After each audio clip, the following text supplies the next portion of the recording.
Le pouvoir d'achat, c'est la priorité numéro 1 pour moi.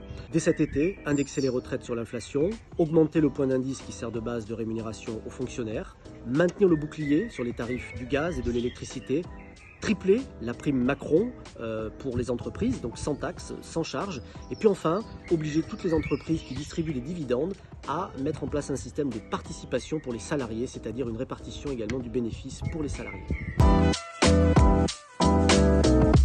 Nous l'avons vu avec la crise sanitaire, la santé c'est une priorité des Françaises et des Français. C'est la raison pour laquelle nous allons continuer d'abord d'investir dans l'hôpital. Le plan de 20 milliards qui est prévu, c'est un investissement qui n'avait pas été fait depuis 1945.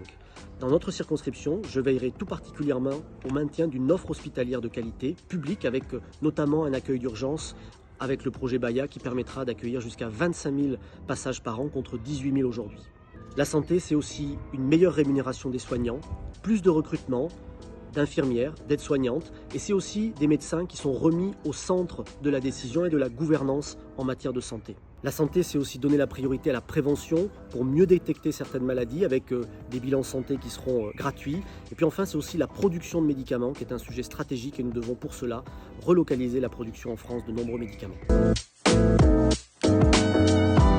Je défends une écologie du réel, c'est-à-dire une écologie faisable qui emmène avec nous, avec vous, toute la population, toutes celles et ceux qui doivent participer à cet effort collectif. On peut mieux vivre avec l'écologie à condition que ça ne soit pas vécu comme une contrainte. Par exemple, pour une voiture électrique, eh bien, nous mettrons en place un système de leasing qui vous permettra, pour moins de 100 € par mois, d'avoir accès à un véhicule électrique.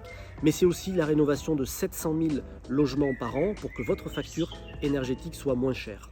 Enfin, l'écologie, c'est d'abord la planification. Il faut sortir des grandes incantations, il faut pouvoir dire par territoire et par secteur d'activité ce que chacun doit faire d'efforts pour inventer une nouvelle forme de croissance. Moi, je ne crois pas à la décroissance, je crois qu'on peut continuer de croître et de grandir, mais en étant plus respectueux de la planète, de l'environnement, et c'est d'ailleurs la mission qui a été confiée à la Première ministre.